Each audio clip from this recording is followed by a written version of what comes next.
नमस्ते दोस्तों। उस रात जब मेरी माँ ने रात के अंधेरे में अचानक मेरा दरवाज़ा खटखटाया तो मेरी सांसें थम गई। मैं घबरा कर उस इंसान के बाहों से अलग हुई जिसे पूरा घर मेरा भैया मानता है, और जल्दी से उसे अपने कमरे के पर्दे के पीछे छुपा दिया। माँ बस एक सवाल पूछने आई थी, लेकिन मेरा दिल इतनी ज़ोर से धड़क रहा था कि लगा सब पोल खुल जाएगी। यही है हमारी कहानी। दिन में भाई, रात में पति।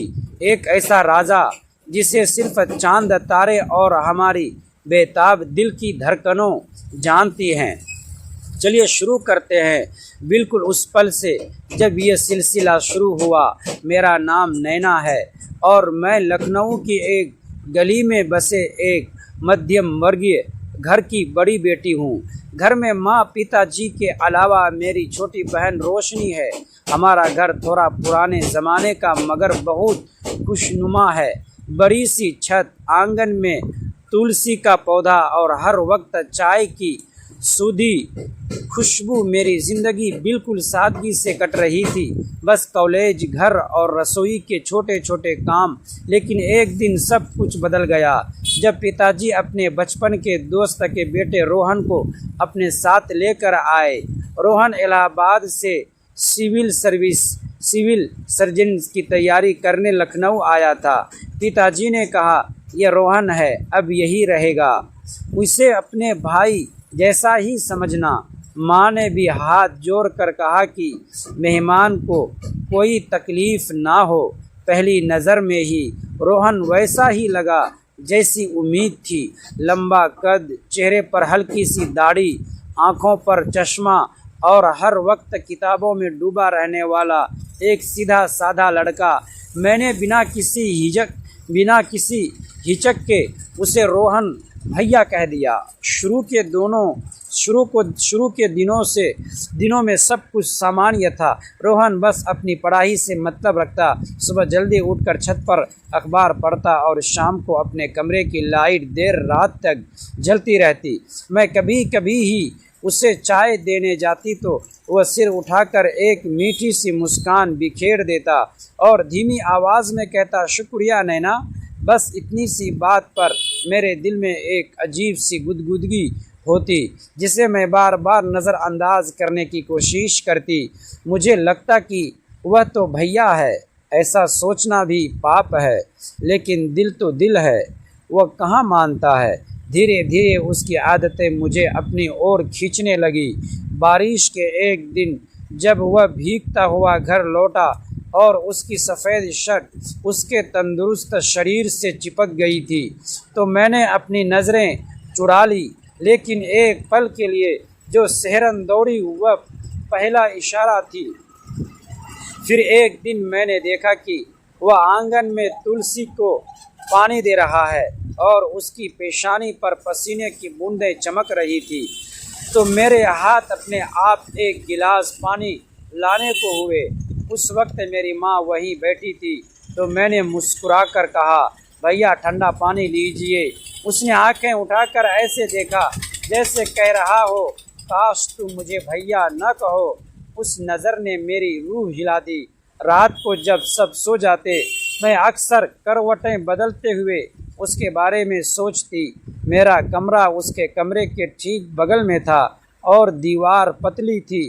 कभी कभी मुझे उसकी किताबों के पन्ने पलटने की आवाज़ें सुनाई देती और मैं इंतज़ार करती कि काश कोई बहाना मिल जाए और हम बात कर सकें। फिर गला साफ करने की आवाज़। एक रात वह हुआ जिसने सब कुछ बदल कर रख दिया। जून की एक गर्म रात थी जब अचानक मौसम ने करवट ली। ज़ोरदार आंधी, बिजली की चमक और फिर पूरा इलाका अंधेरे में डूब गया। सब अपने अपने कमरों में चले गए। मुझे गर्मी और बेचैनी से नींद नहीं आ रही थी, तो मैं ऊपर छत पर चली गई। बारिश की बूंदी हो रही थी और हवा में मिट्टी की सोधी खुशबू खुल चुकी थी। जब मैं छत पर पहुंची तो देखा कि रोहन वहां बैठा आसमान को देख रहा था। अंधेरे में उसकी आंखों की सफ़ेदी चमक रही थी। मेरा दिल बैठ गया, लेकिन एक अजीब सी खिंचाव ने मुझे उसकी तरफ बढ़ने पर मजबूर कर दिया। तुम भी सो नहीं पाई? उसने मेरे कदमों की आहट सुनते ही बिना मुड़े पूछा। गर्मी से नींद नहीं आ रही, मैंने सहमते हुए जवाब दिया और पास रखी एक टूटी हुई कुर्सी पर बैठ गई। बातों की शुरुआत हुई तो बस होती ही गई। पहले पढ़ाई, फिर शहर, फिर ख्वाबों की दुनिया। न जाने कैसे उसने अपना हाथ बढ़ाया और मेरी उंगलियां धीरे से थाम ली। बिजली की एक कौद हुई और मैंने उसकी आंखों में वह देखा जिसे हमेशा महसूस करने से डरती थी, एक बेताब चाहत। मेरे रोंगटे खड़े हो गए। मैंने सांस घुड़ती हुई महसूस की और दुबदुबाई, भैया आप। उसने मेरी मुट्ठी को अपनी उंगलियों से पकड़कर मेरा चेहरा ऊपर उठाया और बहुत पास आकर धीमी घबराई हुई आवाज़ में कहा, मुझे अब भैया मत बुलाओ नैना, सुनते सुनते मर जाऊंगा। समझ लो कि आज के बाद मैं तुम्हारा भाई नहीं रहा। और फिर उसने मेरे माथे पर इतने प्यार से गीले होठ रखे कि मेरी आंखें अपने आप बंद हो गई। उस पूरे एक पल में न मजहब था न दुनिया, बस एक लड़की थी और एक लड़का। पहली बार हमने एक दूसरे को दिल की नज़रों से देखा और अपना मान लिया। उसके बाद बिजली लौट आई, लेकिन हमारे दिलों में जो करंट दौड़ चुका था वो कभी बंद नहीं हुआ। उस रात के बाद हमारी ज़िंदगी दोहरे चेहरों में बढ़ गई। दिन ढलते ही जब घर वालों की गहरी सांसों की आवाज़ें आने लगी तो या तो मैं चुपके से उसके कमरे में चली जाती या फिर वह छत के पीछे वाले हिस्से में इंतज़ार करता। वहाँ तारों की छाँव में हम घंटों बैठे रहते, कभी बातें, कभी बस हाथों में उलझी हुई उंगलियाँ और कभी ऐसी खामोशी जो हजार अल्फाज बोल जाती। उसकी बाहों में सिमट जाना जन्नत के बराबर लगता और हर हल्की सी छवन दिल में बिजलियाँ कौंधा देती। हमारे इश्क को बस रात का अंधेरा और बरगद के पत्तों की सरसराहट देखती थी, लेकिन सुबह का सूरज निकलते ही हम दोबारा भाई बहन बन जाते। जैसे ही माँ की आवाज़ आती, नैना भैया को नाश्ता दे देते।